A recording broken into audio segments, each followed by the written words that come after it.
I would like to start today's event by quoting our former president, Dr. APJ Abdul Kalam sir. No one is born with self-confidence. Self-confidence is learned and earned with itself. Esteemed chief guests, respected Madam Principal, Vice Principal, dignitaries, and my fellow students, a very good and warm morning to everyone present here. I am Soundarya. I deem it an honor to be comparing the first day in the series of national webinars held as a part of National Nutrition Week celebration, organized by the Department of Nutrition, Food Service Management and Dietetics in collaboration with Chennai chapters of Indian Dietetic Association, Nutrition Society of India, and NetProfan. It is a pleasure to welcome you all.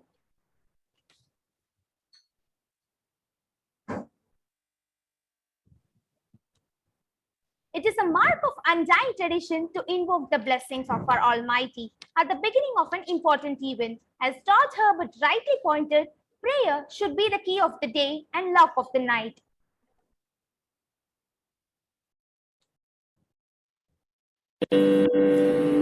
सत्यव्रतं सत्यपरं त्रिसत्यं सत्यस्य योनिं निहितं च सत्ये सत्यस्य सत्यं हृतसत्यनेत्रं सत्यात्मकं त्वां शरणं प्रपन्नाः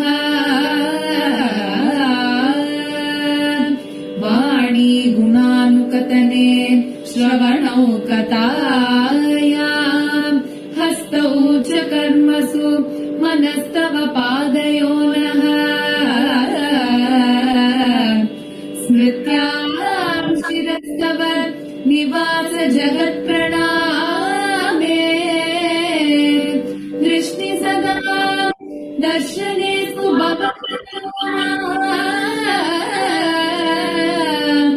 नमो भगवते तस्मै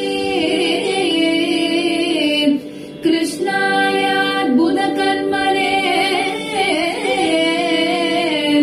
रूपनाम विभेदेन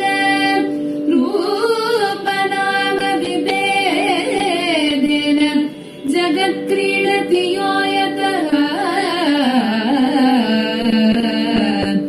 ॐ शान्ति शान्ति शान्तिः. Thank you, friends. We all feel blessed indeed.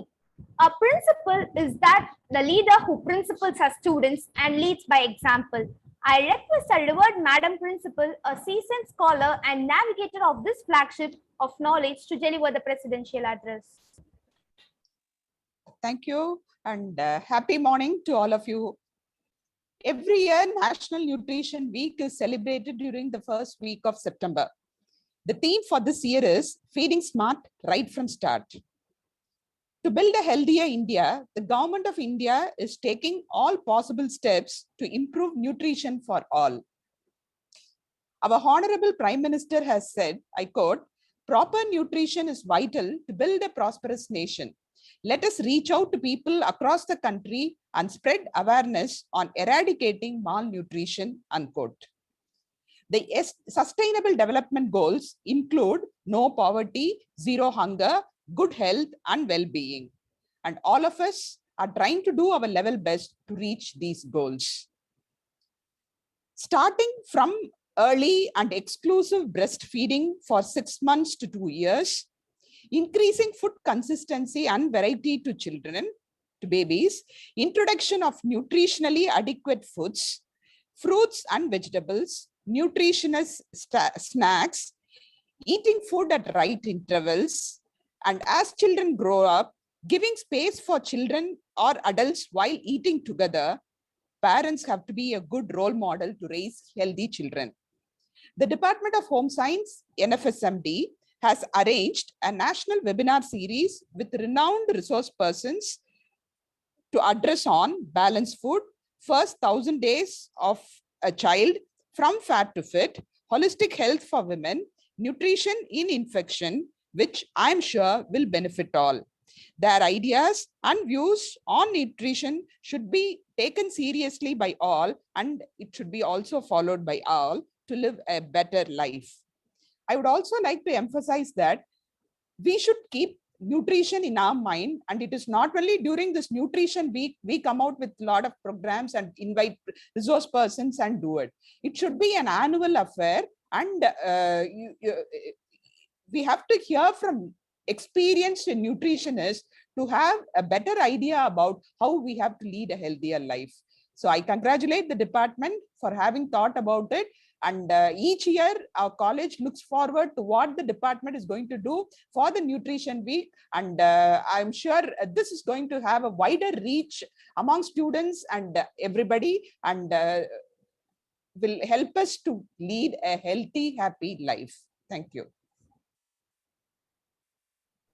Thank you, madam, for your inspiring words. Be the light that helps others see. Now we will have our time-honored lamp lighting ceremony as a tribute to Mother Saraswati, the goddess of knowledge.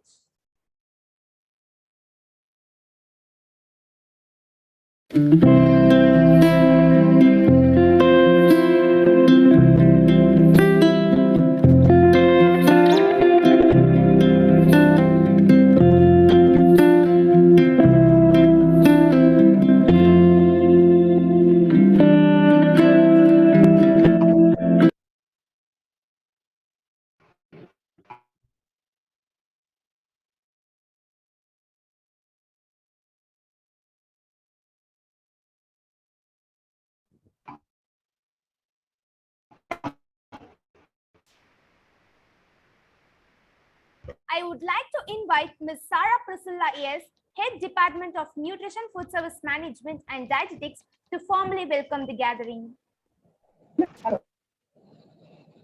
Yeah, very good morning, everyone. It gives me immense pleasure to welcome everyone to this national webinar series as part of National Nutrition Week celebration 2K21, organized by the Department of Nutrition, Food Service Management and Dietetics, Srimati Devkunwar Nanalbhat Vaishnav College for Women, Krompet, Chennai. I extend my warm welcome to our beloved Principal, Dr. R. Geeta, our Vice Principal, Dr. S. Sita Lakshmi, our Dean of New Age Sciences and Technology, Dr. Renu Agarwal, and thank you for their constant support and guidance. It's my pleasure to welcome our guest of honor, Dr. V. Bhavani, dietitian, ESIC Medical College and Hospital, Secretary of IDA, Indian Dietetic Association, Chennai chapter. We welcome you, ma'am. I express my heartfelt thanks and welcome to Chennai chapters of IDA, Indian Dietetic Association, NEPROFAN, and NSI, Nutrition Society of India, and everyone associated in the collaboration of this national webinar series. It's my pleasure to welcome all my dear students and staff of the department, my fellow colleagues and students of our college, and all the viewers online of this event. I'm sure that we'll be enlightened and enriched with knowledge after the completion of this session. I welcome you all once again, and I hope you'll have a great time ahead. Thank you. Thank you, madam, for your heartfelt welcome address. I now request Ms. Subhatra Natarajan, Association Vice President, to give us an insight into the upcoming events planned as a part of Nutrition Week celebrations of the department.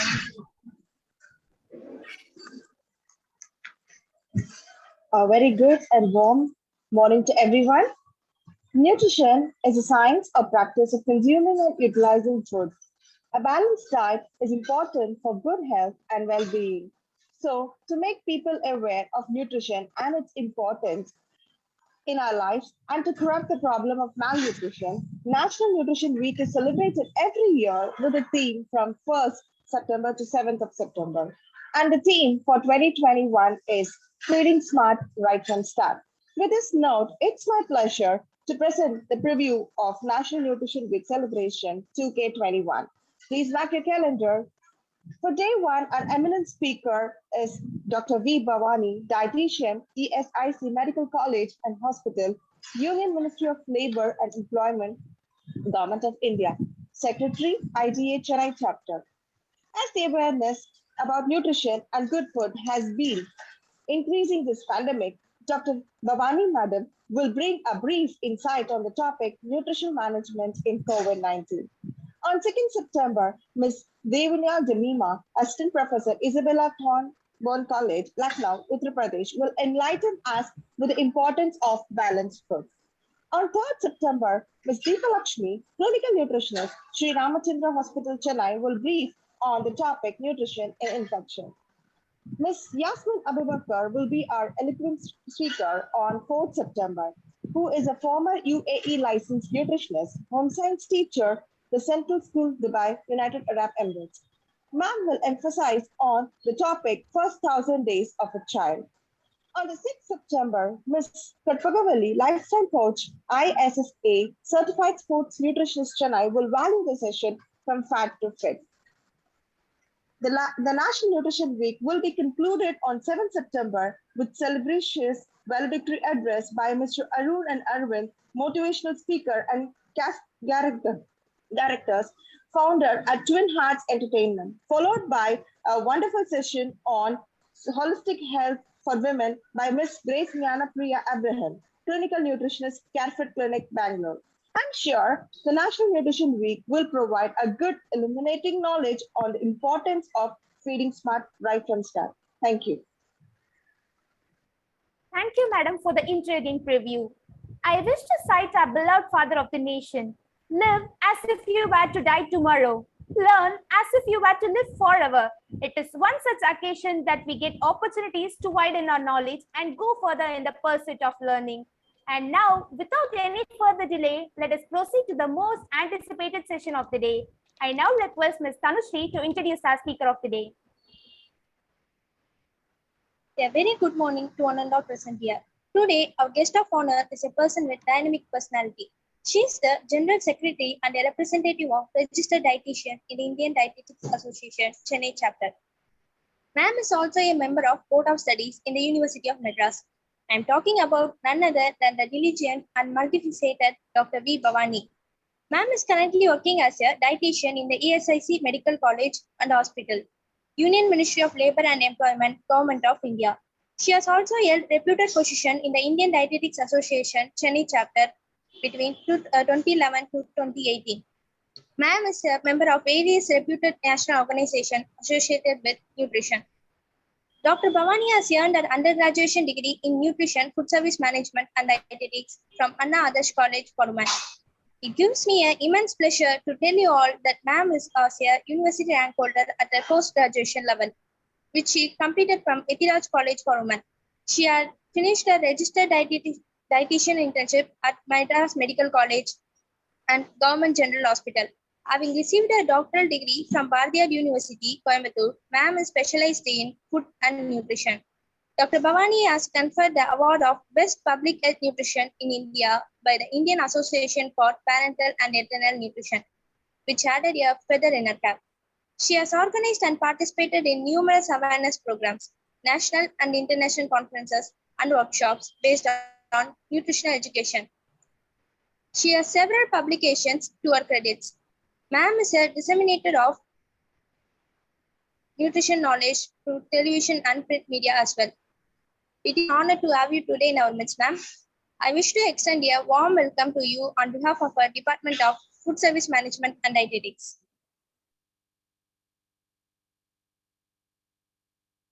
Very good morning, one and all. Thank you for the warm introduction. Wish you all a happy nutritional month. It takes me a great privilege to deliver the inaugural address on behalf of Indian Dietetic Association Chennai chapter. I wholeheartedly thank the management and the respected principal madam, head of the Department of Food and Nutrition, Ms. Sarah ma'am, the faculties and the dear members and the dear students of STNP Vaishnava College for this opportunity. I congratulate the head and the department, head of the department and the faculties for arranging for a series of webinars in this nutrition month. In the upcoming week, we are going to have a series of webinars focusing on many topics which are essential for the day-to-day practice. I also insist the authority to have many more clinical topics in the upcoming week, upcoming segments in the future years also. I assure Indian Diabetic Association Chennai chapter will definitely collaborate with you for all the upcoming community outreach programs, and also we provide our support for the clinical sessions also. So I would like to share a few points as IDA secretary before entering into the scientific session. Number one, please, I request the students to continue in the field of food and nutrition. That's the first thing I want to tell, because most of our students, after finishing their post graduation, they are easily entering into the other fields. I don't want that. You please continue in the same field as a nutritionist. So that is point number one. And point number two is put the theory into practice. So whatever you learn from your textbooks in your college days, put into practice. So I request the authority, you can send your students to any hospitals for the internship as part of the curriculum, or also they can go for 3 to 6 months internship, so that they can learn a lot from, learn a lot, so that they can put all the theoretical issues into practice, so that once they enter into an hospital for as a dietitian, it will be very easy for them to get along. So number three, what I want to tell is, I request the students to take up the life membership from Indian Diabetic Association. So what are the advantages of taking life membership? So you can take up your RD exam. So by our registered dietitian examination is conducted by IDEA RD board. So by taking the IDA membership, you can take up your RD exam. So for taking up the RD exam, first you have to go for an internship for 6 months in a multi-speciality hospital. Otherwise, you have to work for 5 years in a multi-speciality hospital. So by these two, any one of these two, you can take up your RD exam. So if you like to take up your RD exam, you can first, as soon as you finish your post-graduation, you can go for any RD internship and take up your RD exam, because this will help you to clear your paper one. Because in RD examination, you will be having 2 sessions. All the papers, whatever you read in your post-graduation levels, you will be having it in the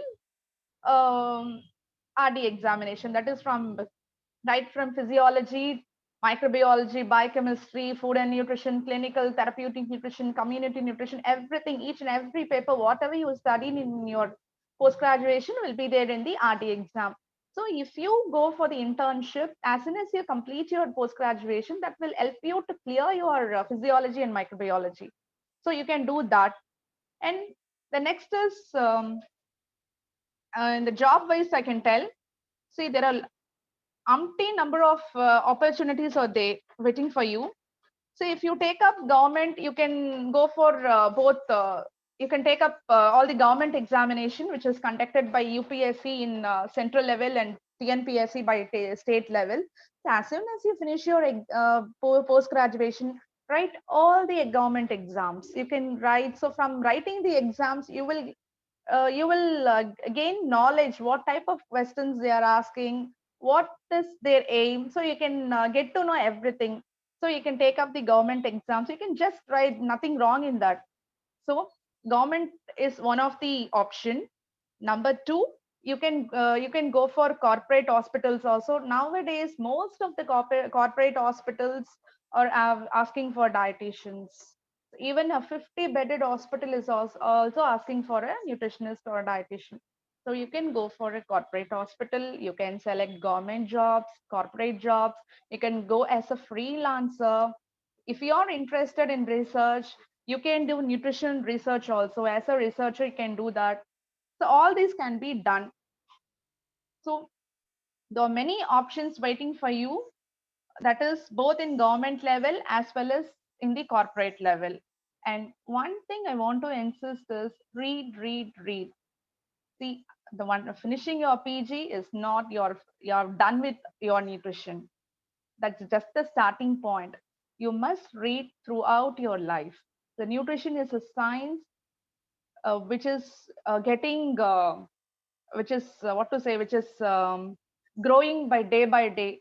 So whatever you are reading from your textbook is not sufficient. So get into your journals. Just don't have a look at the websites.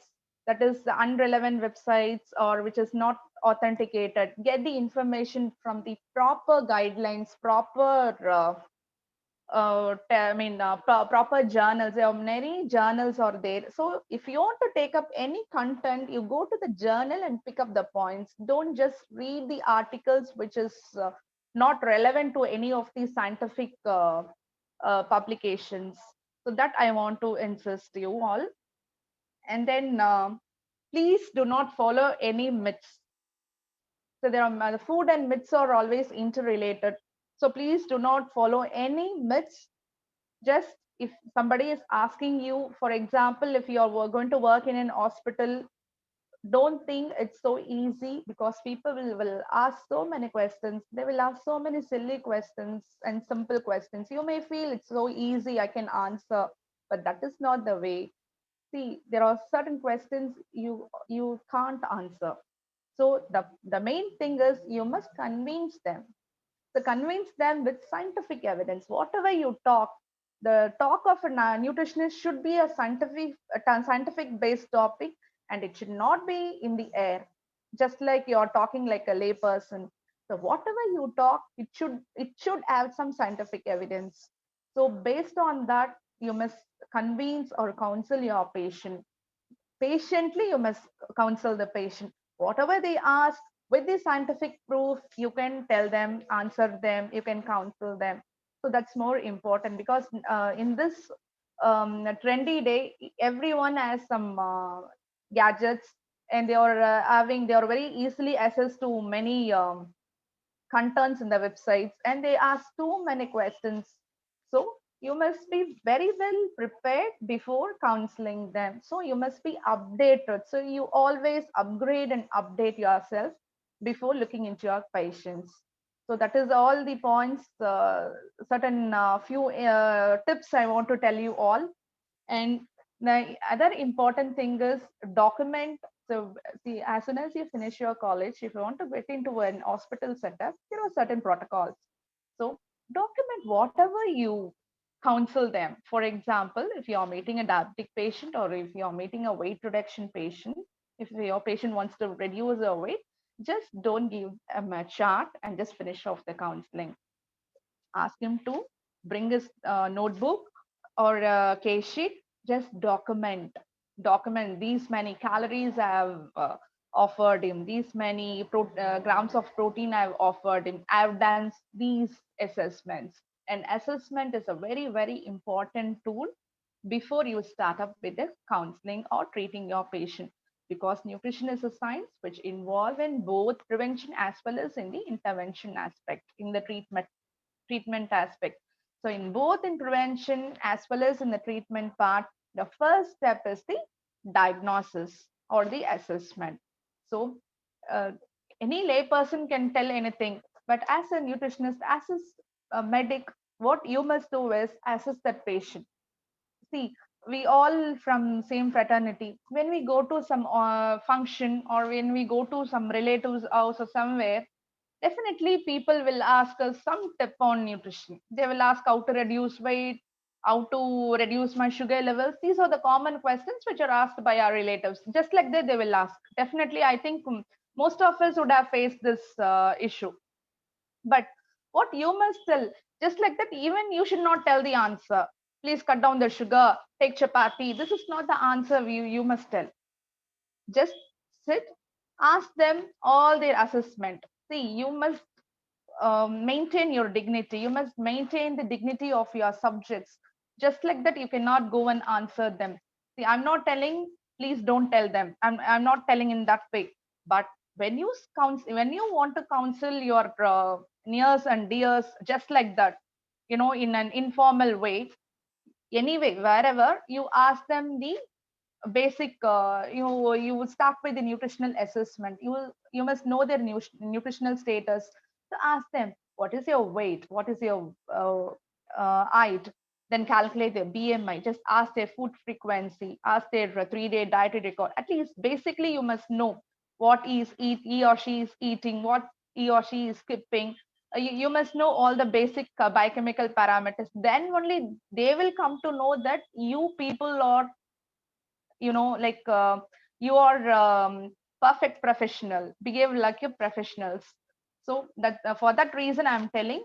So you must do the assessment even in your hospital setup. Just like that, you cannot do prescribe your calories.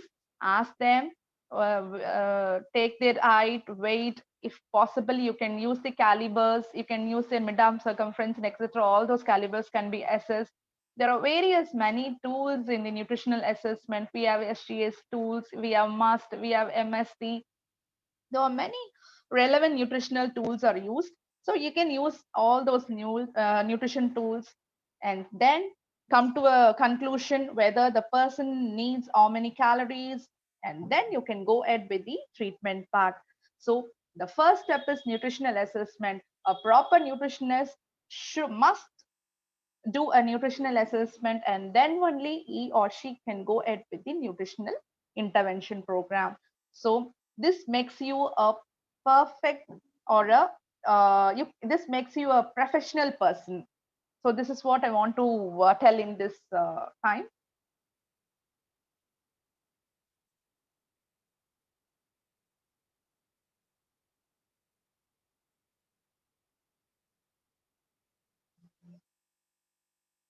So I think I can go ahead with my scientific session, right, ma'am?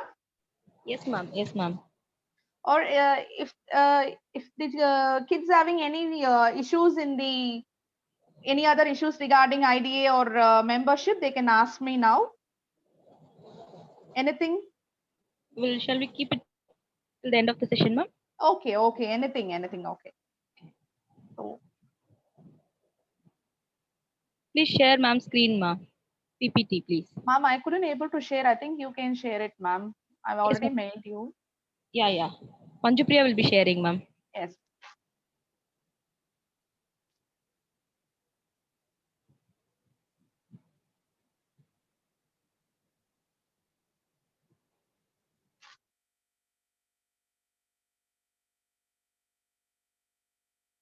So today's scientific session is on nutrition management in COVID-19. So we all know COVID-19 is a word which cripples us for last few months. So we are all well aware. So we are all well aware that I'm getting echo. Am I audible, ma'am? Good morning, ma'am. Ma'am, yes, ma'am, you're audible, ma'am. Okay, You okay. have the audio on both devices, ma'am. One has to be turned off, only then there won't be an echo. Okay. Oh, okay. I'll do that. Thank you, ma'am. Okay. I think now it will be perfect.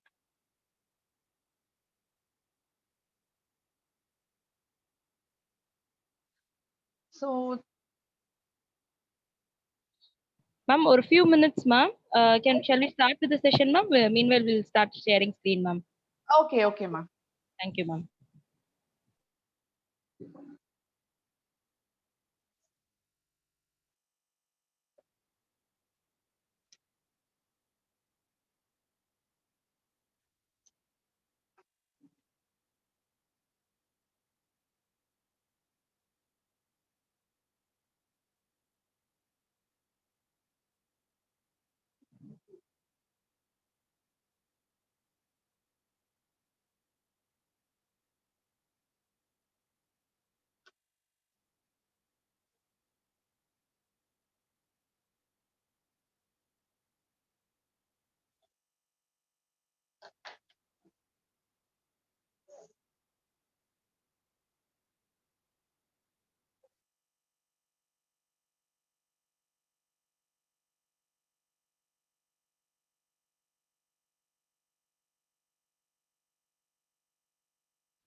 Manjupriya, please share ma'am's PPT, ma.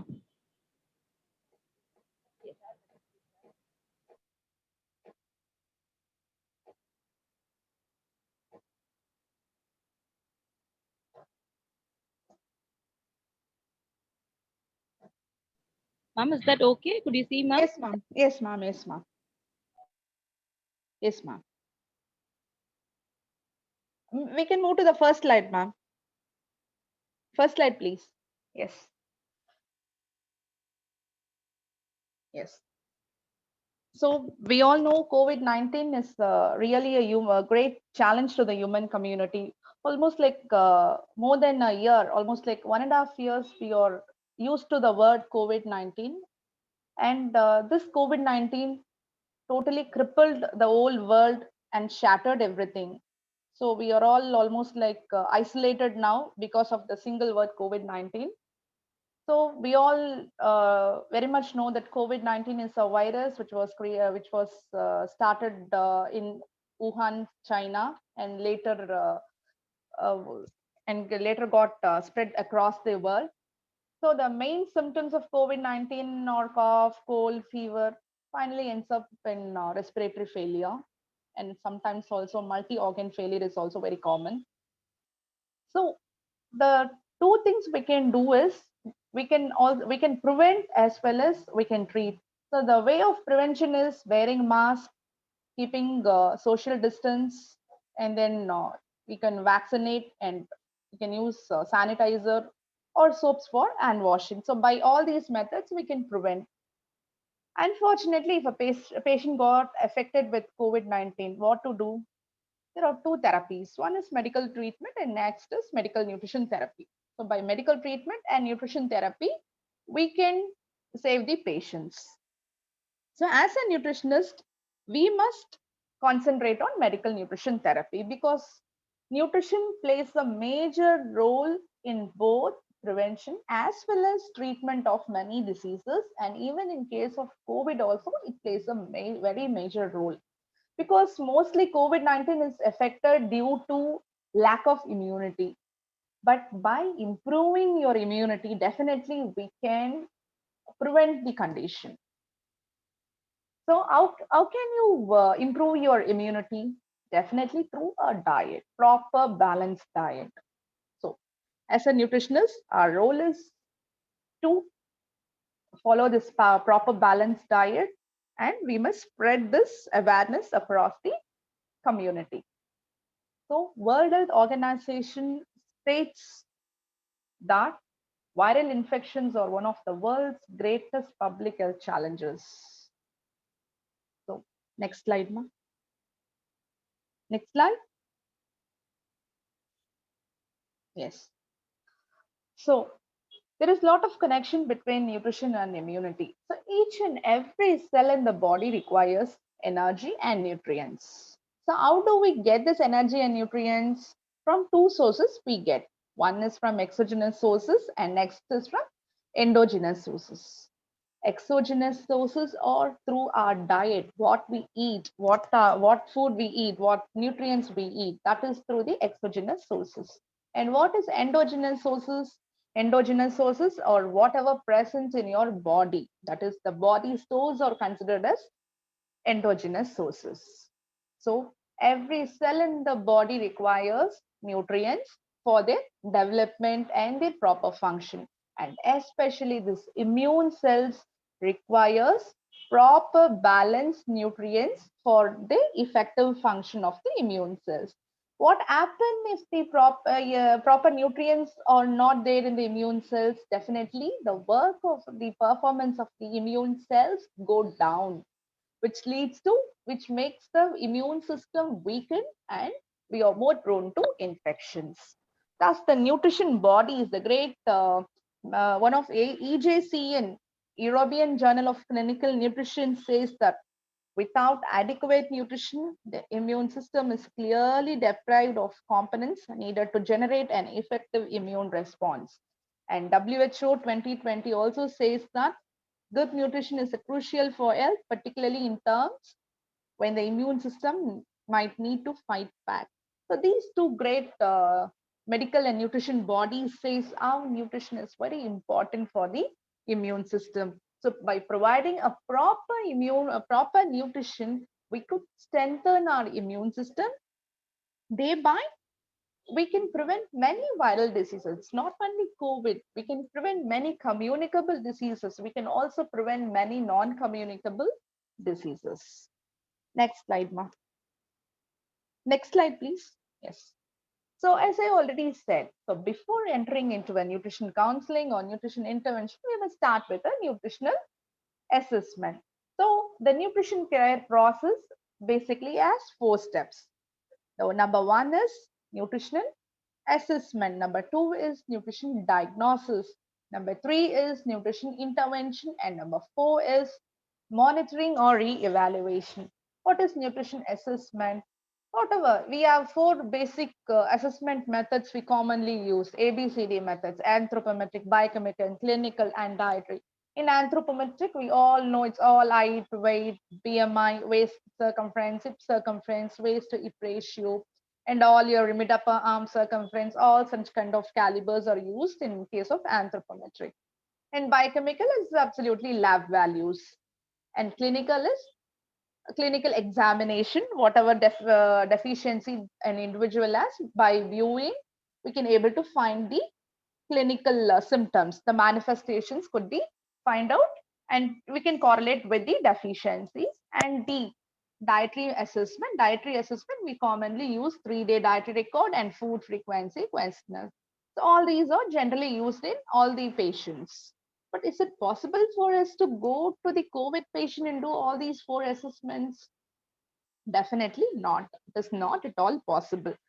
Even though in a few of the corporate hospitals in Chennai allows our dietitians to get into the COVID ward and they look into the case sheets, but most of the hospitals doesn't allow this, and it is not possible for a nutritionist to go and check each and every COVID patients directly. But before starting the nutrition counseling, we must do the nutritional assessment, and this is very, very, very important. Without the assessing the nutritional status, you cannot go ahead with your intervention part. So I strongly insist on nutrition assessment to each and every patient, even the COVID-19 patients. So for this pandemic, to assess the nutritional status, RMAP has been introduced. What is RMAP? RMAP is remote malnutrition in the primary practice. And this is nothing but an app. Whatever the apps we have in our mobile, this is just an app. So this app is made up of, this map is basically for assessing the nutritional status of the COVID patients. So, if the patient is hospitalized, also okay. Even if the patient is self-isolated, he is at the home also, you can use anywhere if the patient is there. So basically, this RMAP has been made by the combination of 2 nutritional tools, MUST and SCARF. MUST is Malnutrition Universal Screening Tool. This is a very, very commonly used nutrition tool in the hospital. So this MUST helps to predict whether the patient is malnourished, well-nourished, or undernourished, very poorly nourished. So this MUST has basically 5 steps, but the first 3 steps in the MUST has been used in this RMAP, along with the SCARF, sarcopenia test, because most of our COVID patients have muscle loss, so that SCARF is used. So this RMAP is an app used to assess the nutritional status of COVID patient from where you're there, from your place, from your room. You can able to assess the patient wherever is the patient. So this is a combination of these 2 assessment tools. So based on RMAP, you can able to assess the nutritional status. Number 2 is E10. E10 is nothing but it's a questionnaire. E10 is a standardized questionnaire made with 10 basic questions. And you can use this questionnaire, you can send this questionnaire to your patients through same gadgets, any, you can send a printed copy, you can send a WhatsApp or whatever, you can get the details, or if the patient is not in the condition also, you can get the information from the patient's attender also. So E10 is a questionnaire. This is mostly used in case of swallowing difficulty patients. So these questions contain, this standardized questionnaire contains almost 10 questions, which has questions like whether you're able to eat, whether you're able to swallow, whether you're able to swallow the solid food, whether you're able to swallow liquid, what is the difficulty while swallowing, is it easy for you to swallow the tablets? All such questions will be there. So from that you can able to find out what is the issue and how to sort out the issue and everything. So these two are the important nutritional tools which are used in COVID-19 patients. Next slide now. Okay, so the next step is nutritional requirements or the nutrition intervention. So once you have assessed the nutritional status, the next step is obviously it's nutritional intervention. So basically, I classify the nutritional intervention as three categories. This is based on my personal experience. I categorize into three. That is COVID patient with COVID positive patient who is well nourished, who is stable, and who is at home, that is home quarantined. Number two, COVID patient who is partially nourished or is hospitalized. The COVID patient who is hospitalized with any other comorbidities. The first category is COVID patient at home without any comorbidities. Number two is COVID patient with comorbidities who has been hospitalized. And category three is a patient who has been hospitalized in an intensive care unit. So I classify based on these three, and I always suggest nutritional requirements for them.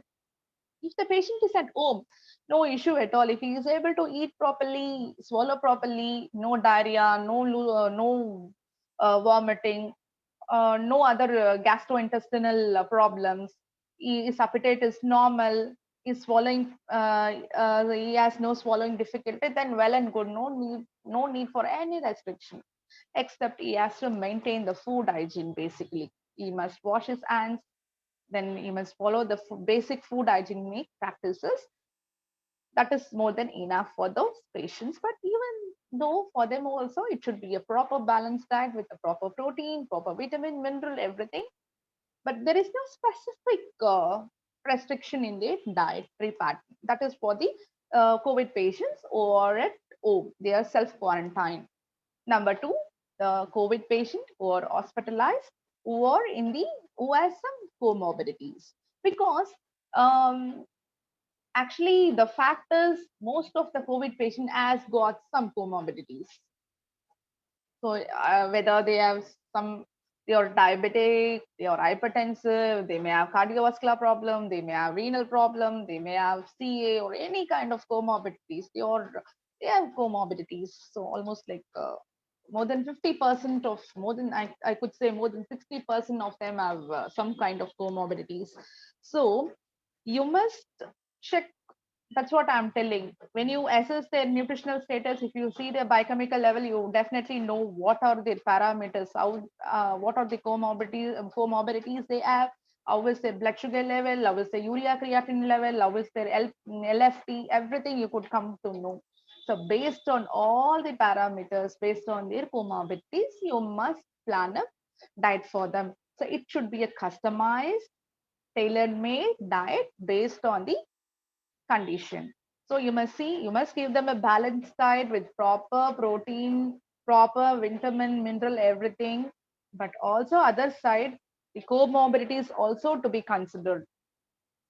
So if he is a diabetes, then if he is on insulin, watch the insulin dosage, check the parameters properly, and you can go ahead with the prescription of the diabetic diet. If he is a renal patient, see, you have a lot of complications. If he is on dialysis, you can give him high protein. If he is not on dialysis, you must restrict the protein. But you cannot completely restrict the protein in a COVID-19 patient, because you must give them some kind of high biological value protein. So for each and every patient, you must give a customized diet plan. So that is in the category 2 I felt. And in case of category 3, the patient is in ICU setup. Even in ICU, many of the patients are able to eat. That's different issue.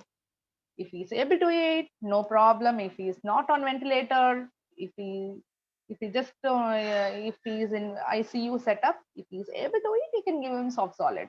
If not possible, if not soft solid is possible, you can give him a liquid diet. Otherwise, then we go for enteral feeds, and then we go for parenteral feeds. Enteral feeds, it's a tube feeding. We give them nasogastric feed, nasogegnostomy feeds we give them. Otherwise, we go for total parenteral nutrition, that is nutrition through vein. So all these steps have been followed. So this is what I follow. And the energy requirement as such is 30 kilocalorie per kg body weight for adults. So generally, it's 30 kilocalorie. And for patients who are above 65 years, for the older patients with any other comorbidities, we give them 27 kilocalorie per kg body weight. And for the patient who are very severely malnourished and he has lot of comorbidities, we give them 30 kilocalorie per kg body weight. So this is general guidelines which has to be followed, but based on their BMI, their comorbidities, their condition, we make certain changes. We customize their pattern, everything. And if the patient is if the ICU patient is non-intubated, okay, what do you mean by intubation? First of all, intubation is nothing but insertion of a tube. Intubation is insertion of tube in the throat for treatment, medical treatment purpose. So for those intubated, they can't eat through their mouth. For them, definitely we have to go for the tube feeding, nasogastric or nasogegnostomy feeds.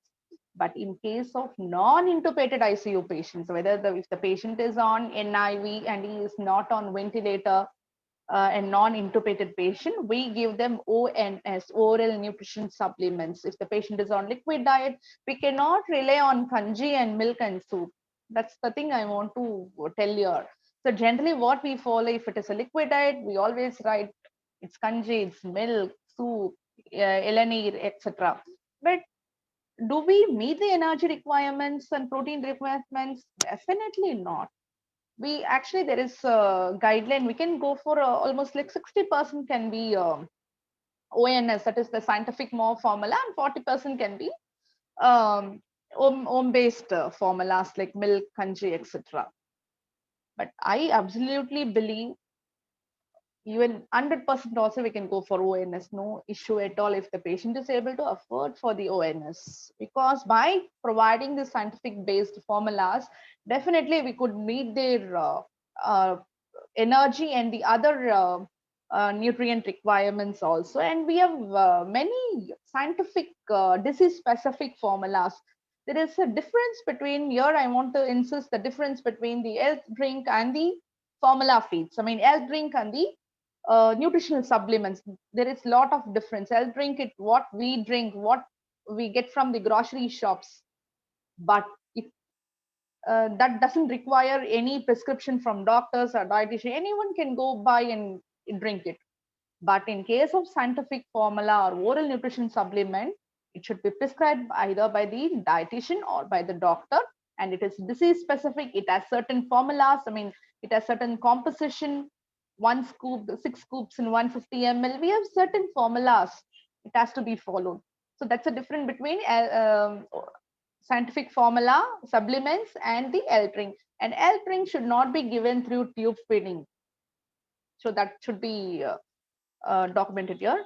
And next thing is, as I said, ONS can be given in case of tube feeding. And in case of ICU patient who are not tolerable to the enteral nutrition, that is through, even if the patient is not able to tolerate the tube feeding also, then we can initiate with parenteral nutrition. Parenteral nutrition is through the vein.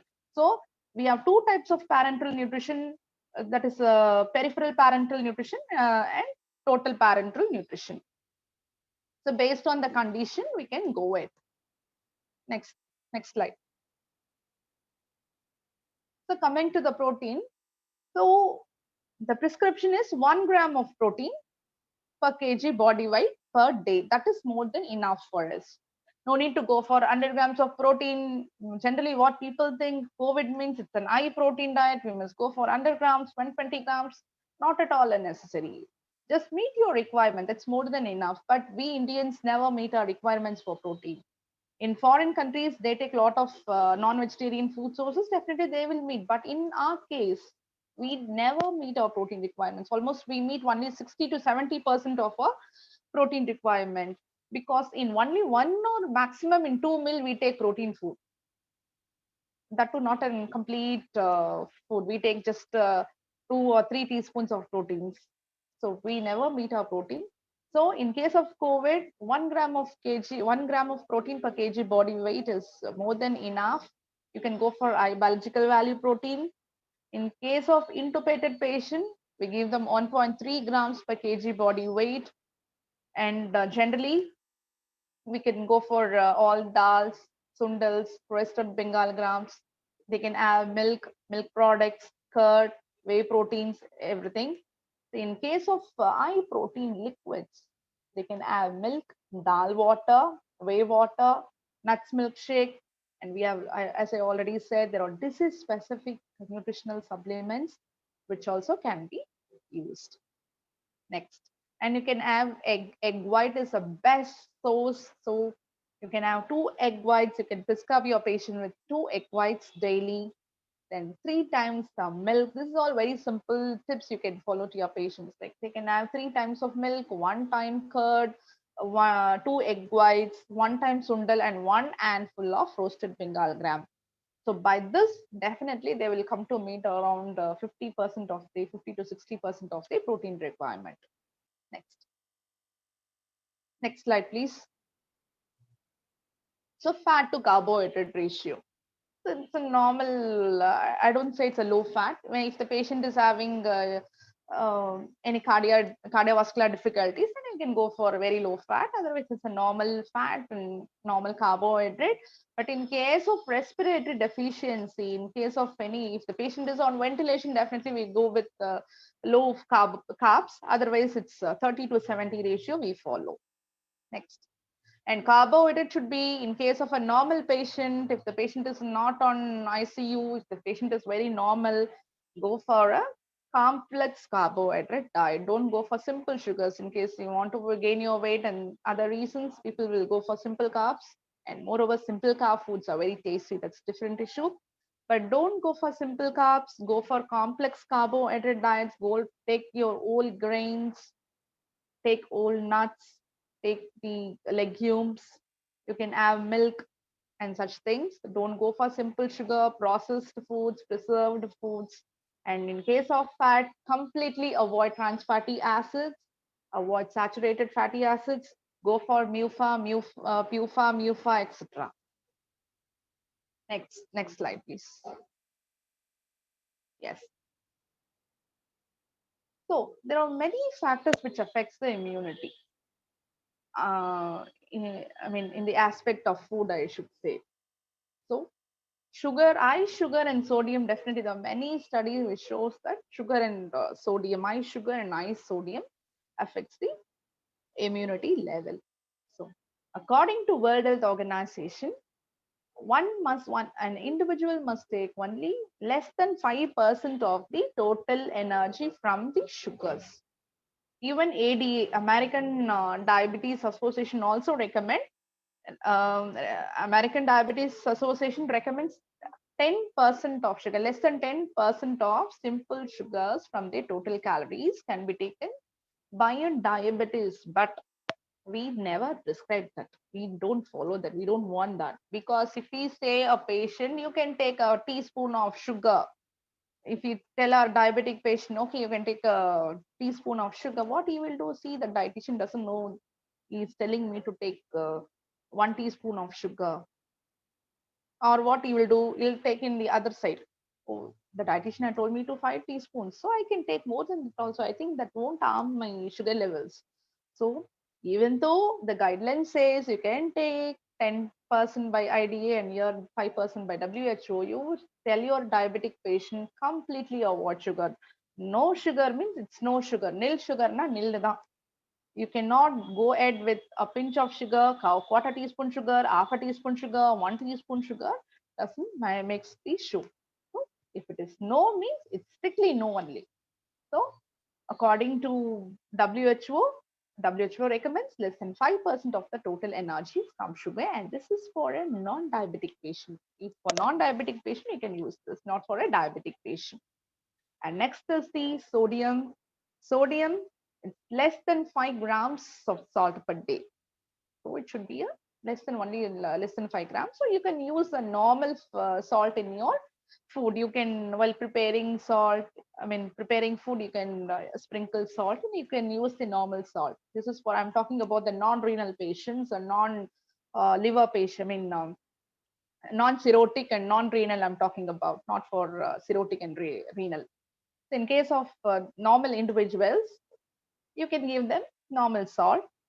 Stop all the processed foods, because more salt is there only in the processed and preserved food than in the cooking food. So avoid cooking rice with salt. So avoid that. Avoid cooking egg with salt, because many people cook cook rice and egg with salt. So you can avoid those things. So by that you can restrict certain amount of salt. You can avoid preserved food, avoid processed food, avoid all those packed foods, the junk foods. All these contains lot of salts. So avoid all these foods. Then you can go ahead with your normal preparation. That won't harm you. Definitely that will come less than 5 grams of salt. So that is about that. Even in case of ascites and renal patient, that is much more lower. You must consume only 2 to 3 grams of salt based on the condition. The next is fiber. Fiber is very essential and it has to be 15 to 20 grams, so 15 grams per 1000 calorie. So almost like 30 to 40 gram, 30 to 35 grams can be consumed per day. But many studies, Indian studies shows we are deficient in fiber. So there are 2 types of fiber. We all know it's soluble and insoluble. Take more of soluble fiber. Definitely it works on, it will reduce the diabetic level in case of COVID patient. So go ahead with your fiber content. Next slide, please. Yes, really the fluid is very, very, very important during COVID, especially in COVID. In any fever, fluid plays a major role because fluid helps to regulate the temperature. So there is a simple tip. If an individual has fever, I'm not talking about COVID, even if the person is having general normal flu, if you make them to drink high fluids and make him to avoid, definitely the temperature will go down. You can regulate the temperature to some extent. That definitely helps to reduce the fever. So ensure or encourage your patients to consume more fluids during the fever time, especially even in case of COVID.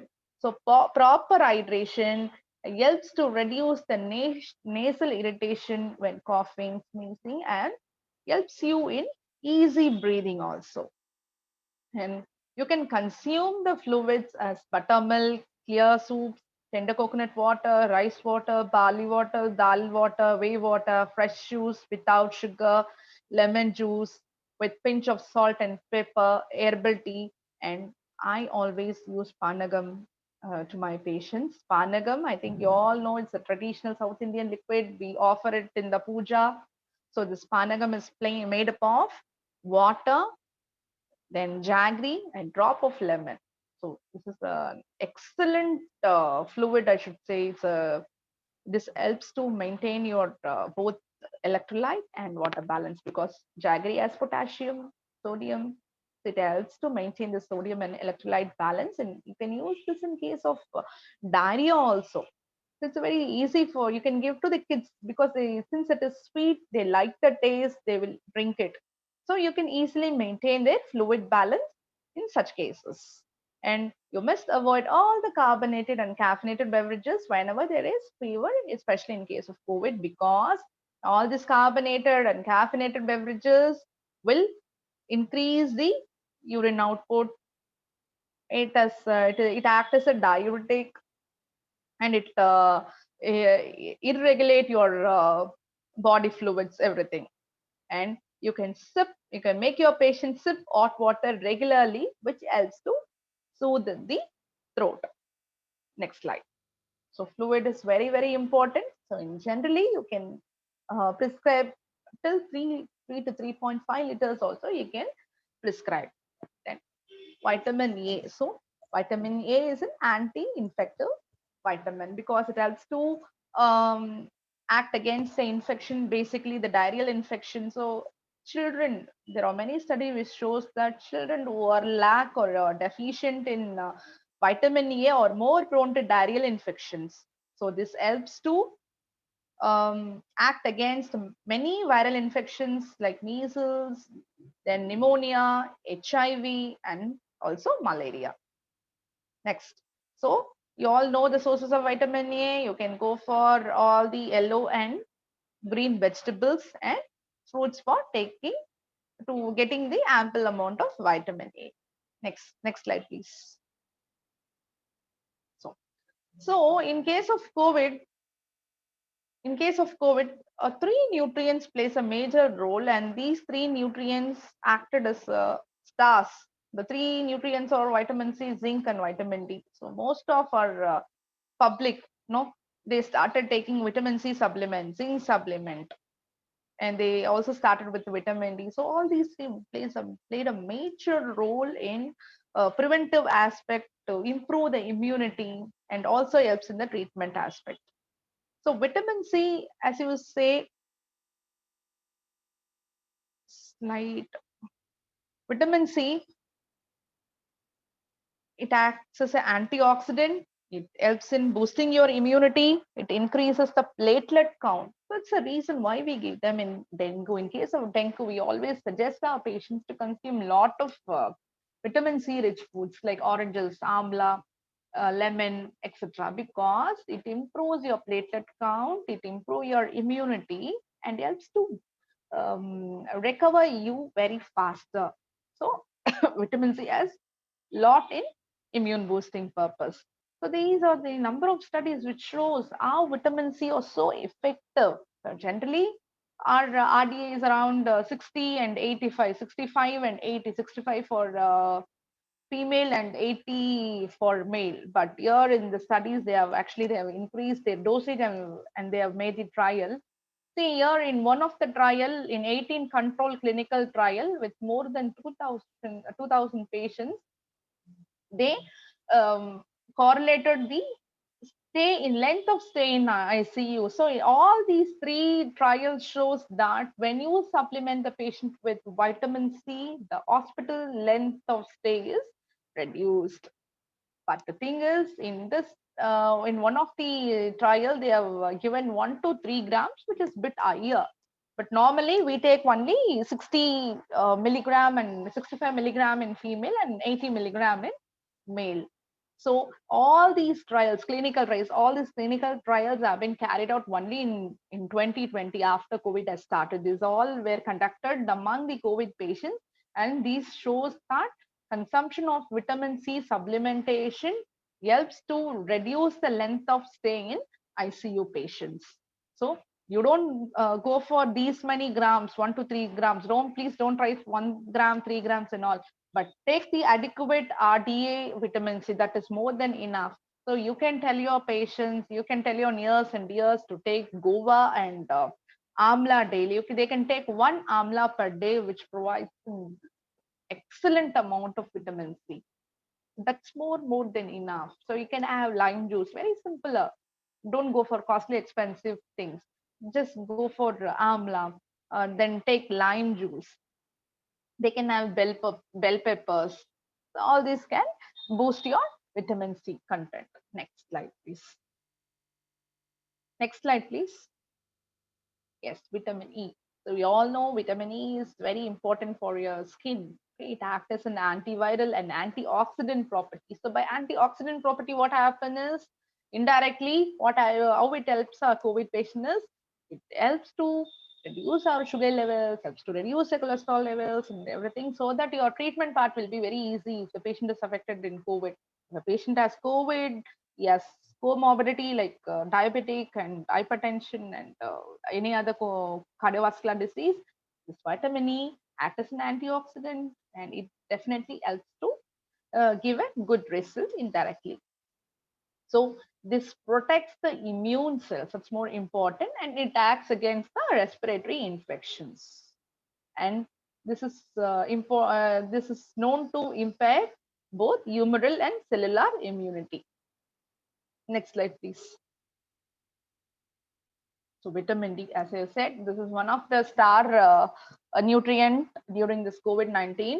And many studies initially we always relate vitamin D with bone health, vitamin D and calcium, and vitamin D and bone health. But now vitamin D's role is enormous. It plays a major role, and it is connected with many disease conditions, even in diabetes.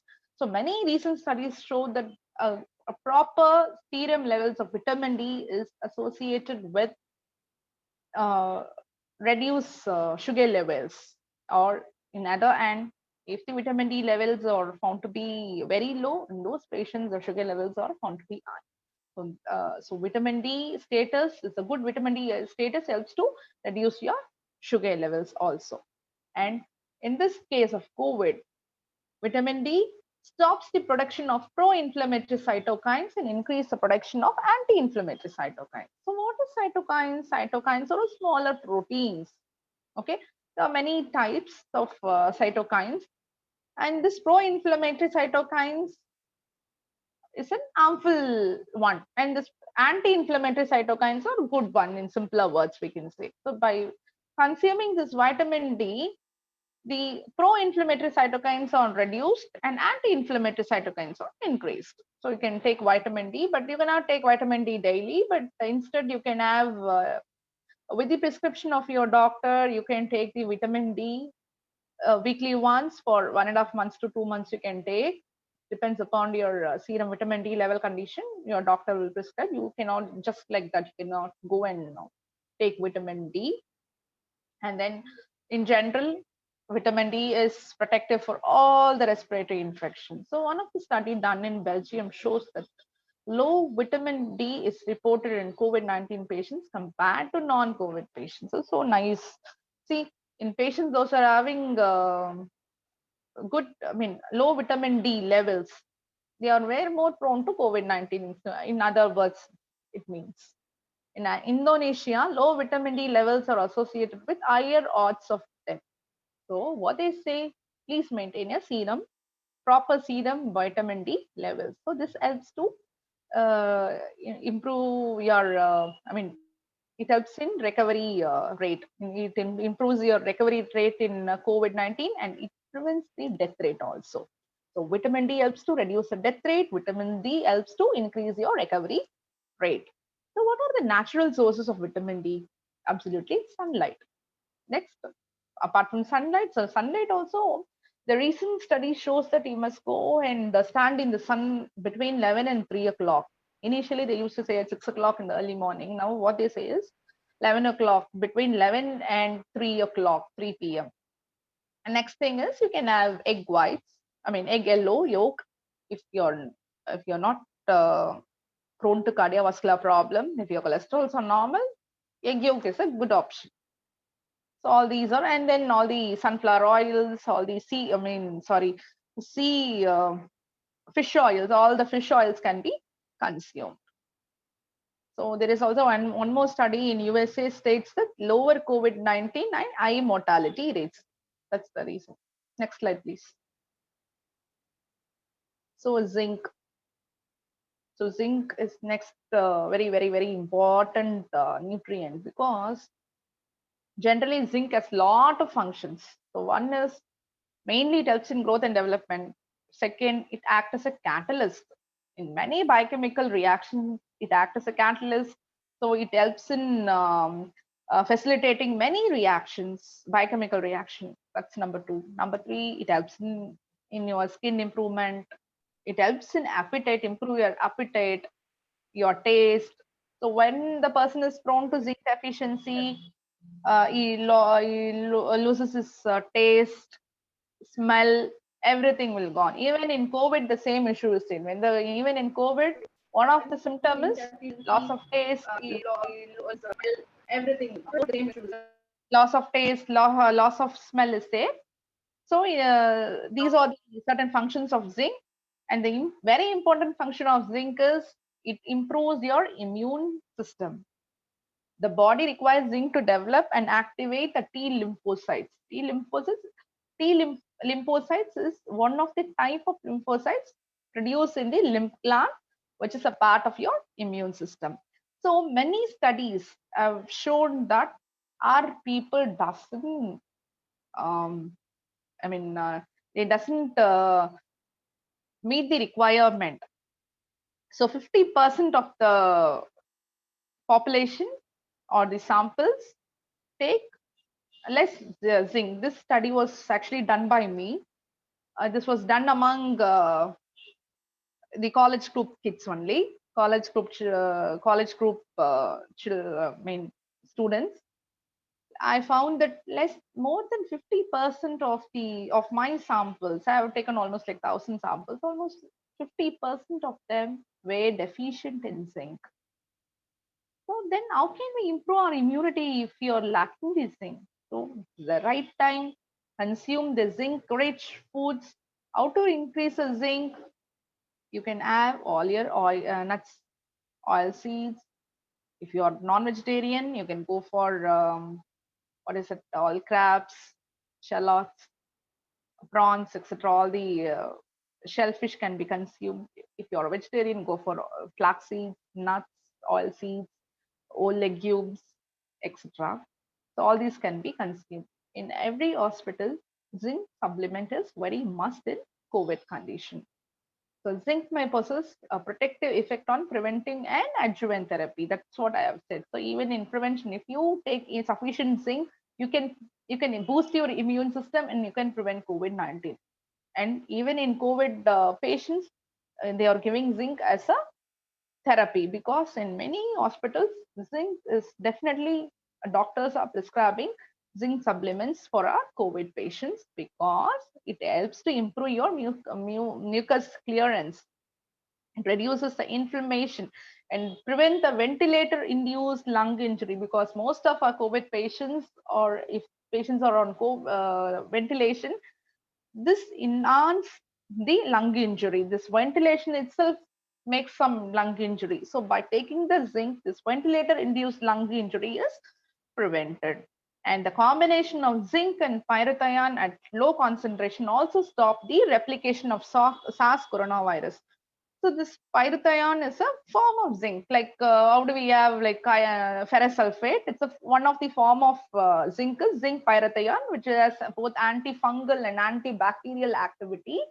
So this helps in replication or duplication of COVID, SARS coronavirus. So thus zinc is very, very an important essential nutrient which has to be consumed. As a nutritionist, go check your nutritive value book and find out of what are the foods which are rich in zinc, and you can take it down. Next slide, please. So selenium acts as an antiviral and antioxidant property. So as I said, antioxidant is very essential for all your non-communicable diseases patients.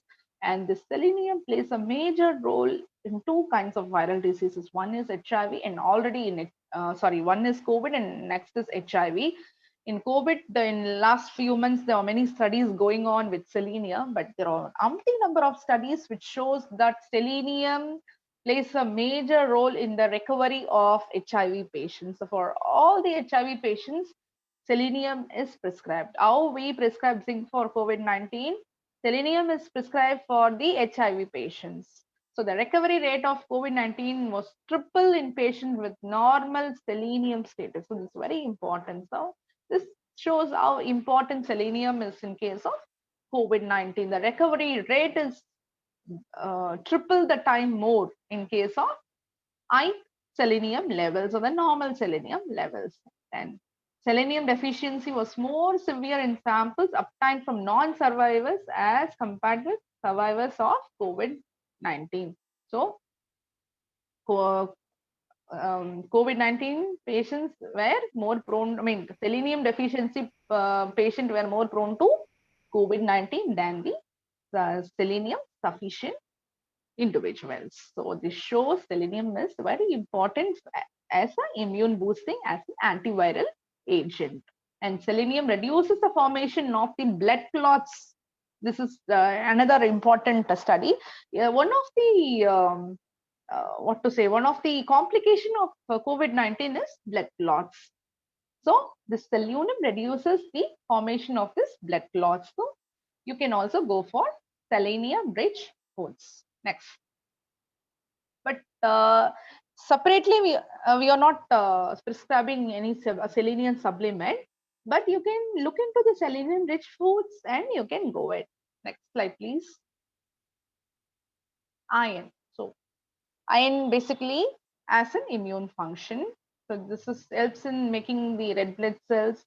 Iron deficiency anemia is very, very common, especially in case of COVID, post-COVID patients. So it's all very common. The role of iron in immunity is increasing the immune cell proliferation, and it also reduces the respiratory infections in both in children as well as in the adults. This proper iron improves your immunity and reduces your respiratory tract infection. So a very simple form, very inexpensive form of iron is you can have kirai. All greens can be consumed, especially you can have cauliflower greens. So you can tell your nears and dears to take kirai daily. They can have dry sundakai, they can have kirai, and they can have roasted Bengal gram, they can have soya bean. All these food items can be taken regularly to meet their iron requirement, which helps to improve their immune system as well as reduce the respiratory tract infection. Next slide, please. So these are the traditional foods. In every home in Tamil Nadu, in South India, we have Anjara Petti. So each and every home, each and every kitchen is it's a small pharmacy, I could say, because that Anjara Petti has all the essential ingredients with all the medicinal properties. So we have black pepper, black ginger, dry ginger, then we have turmeric, star anise, fresh garlic, kolanji seeds, karanjeeragam. Kolanji seeds there are many studies have been going on with kolanji seeds and COVID-19. And then lemon, it's rich in vitamin C. Sweet potato, it's a good antiviral and immune boosting agent. Drumstick leaves, which is rich in vitamin A, calcium, and everything. So these important foodstuffs can be taken, and this can be consumed regularly. Especially this black pepper, turmeric, and lemon as excellent. It's an excellent combination which plays a very, very major role, and it's all are very inexpensive. It's all easily available, so you can consume all these foodstuffs. You can incorporate in your daily diet so that you can improve your immunity. Next slide, please. Next. The immune view. These two drinks I have been prescribing in my hospital. We are giving this two drinks in our hospital daily for our COVID patient. One is immune boosting drink. So we have prepared this by boiling turmeric, ginger, fresh ginger, pepper powder, lemon. Lemon means cut the lemon. We'll squeeze out the juice also. The lemon, skin of the lemon, no, that is rich in immunity. I mean, improve your immune system. So the fresh lemon, star anise, lemon, mint can be consumed daily to boost the immunity. So we'll boil the water, we'll add the turmeric, pepper, then star anise, mint, lemon, everything. We'll make them water to boil. We'll make it concentrated form. If the patient is a non-diabetic, you can consume with some jaggery, but definitely no white sugar. You can consume it with jaggery. If the patient is diabetic, definitely not. No jaggery also, will give them just like that. So it gives a nice taste also, that due to that mint and lemon, the flavor of the water is very really pleasing. The patient loves to drink it, and definitely this improves our patient's immunity.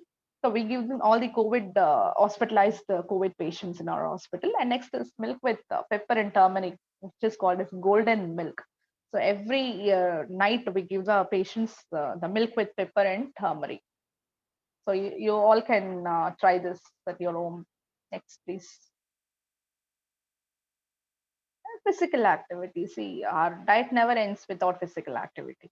So physical activity is very, very important. So due to COVID and quarantines, most of us, except hospital workers, most of us or gained weight. I've heard like most of people who approached me told like they have gained weight during this COVID and quarantine period because they sat at the home. They use their systems, computer, mobile, any other gadgets. They cannot move about without physical exercise, without walking. They all gain weight.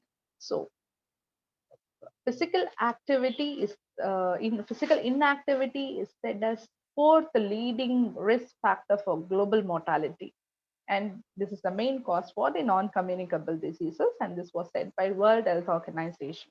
So it's a fourth, physical inactivity is the fourth leading risk factors for the global mortality, and about 60% of our global population doesn't meet the requirement for the physical activity.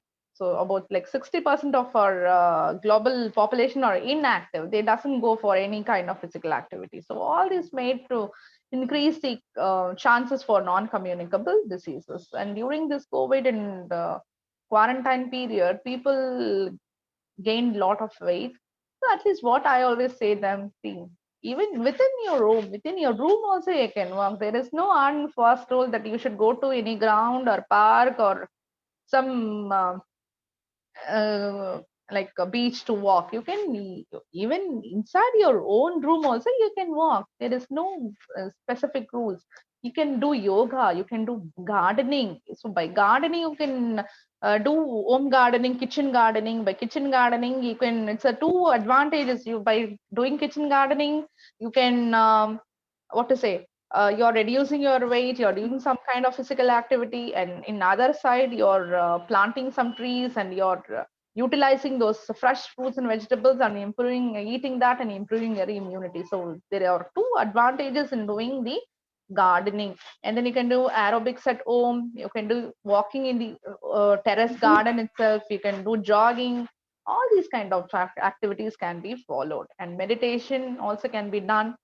So meditation helps to enhance your physical health and mental health. So physical activity has to be followed definitely in case of non-COVID patient, even as the COVID patient, post-recovered COVID patients. If the patient is, even in case of COVID patient, if the patient is stable, if the patient is normal, he can walk within the ward. If he is a hospitalized patient, he can have a small walk within his ward. If he's at home, he can, within a room, he can walk. In case of post-COVID, definitely there are a lot of interventions which has to be followed in post-COVID, because in post-COVID, due to steroid therapy, people gain weight, people they are more prone to diabetes, etc.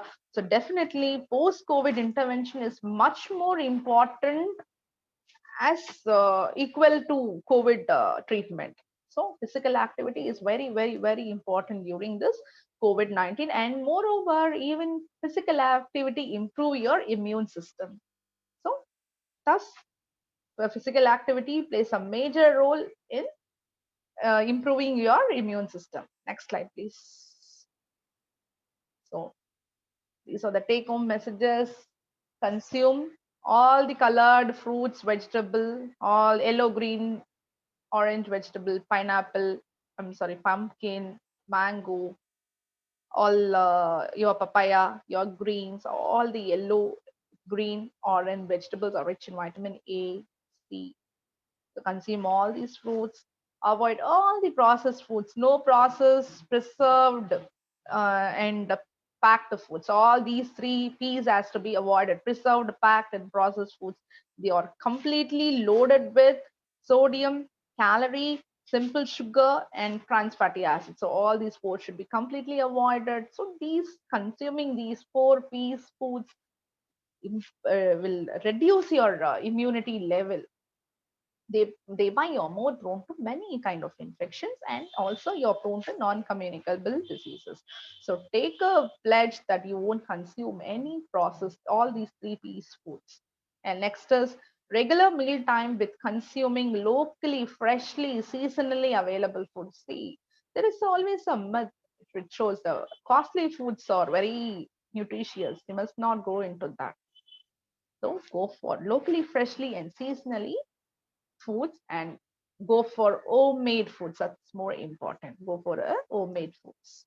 Next, tablet must be consumed only in the prescription of physician. That's very, very, very important, because nowadays people take their even antibiotics are taken by people they themselves.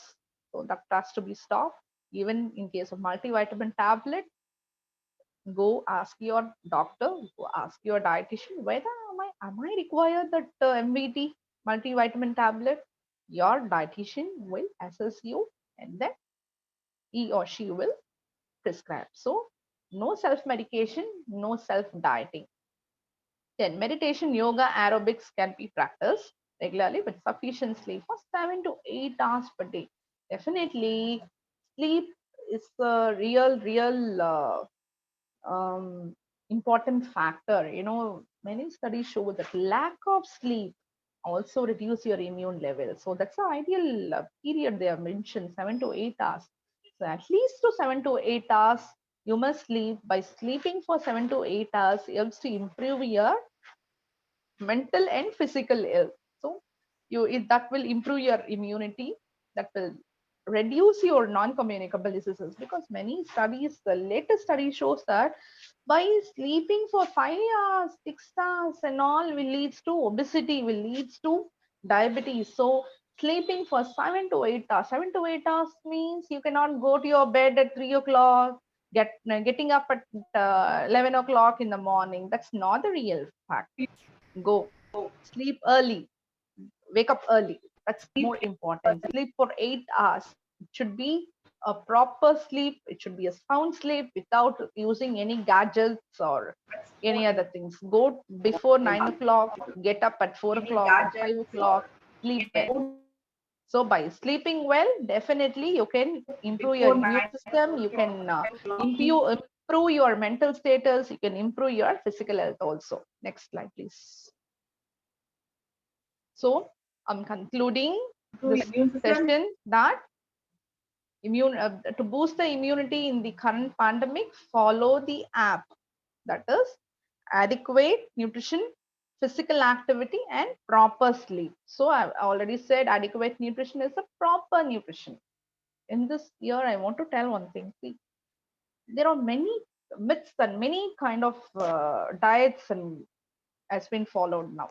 You're all aware of many kind of diet. If you Google, you can find almost like nearly 100 types of diet. Especially you can find of nowadays the common is paleo. What we follow paleo is not the real paleo, it's a pseudo paleo. So don't follow any kind of specific diet. Follow a balanced diet.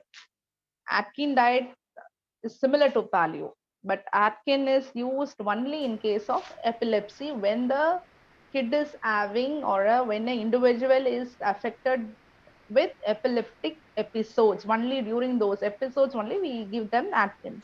Just like that, we don't go for Atkins diet for weight reduction, for longer duration, for years together. We cannot go for one particular diet like Atkins diet or paleo diet or intermittent fasting diet. All this cannot be followed throughout your year. So throughout your year, you can just follow only one thing, that should be a balanced diet. Stop all the processed, preserved, packed foods. Go for a balanced diet. Sleep well for about 8 hours. Do at least 30 to 40 minutes of physical activities for 5 days in a week. That's more than enough to improve your immunity. And well-balanced periodical physical activity with sufficient sleep, with good health, good lifestyle habits help in sound mind and healthy body, leading to a happy life. Thank you. Any queries?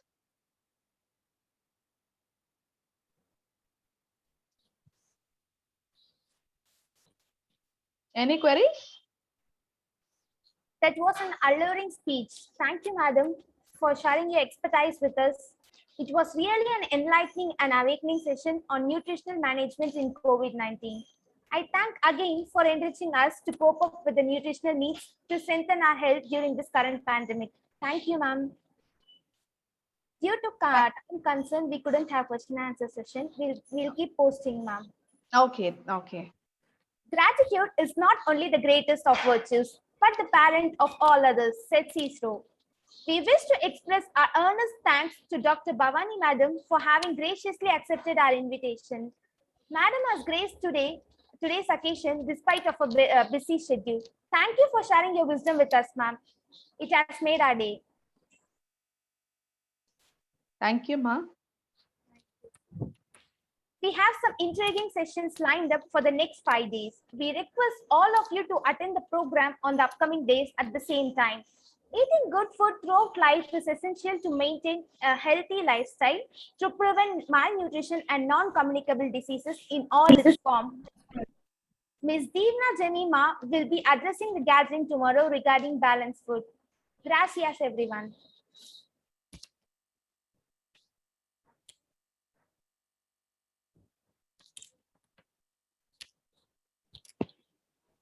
Bhavani ma'am, thank you so much for accepting our invite, Ma'am, ma'am. thank you so much.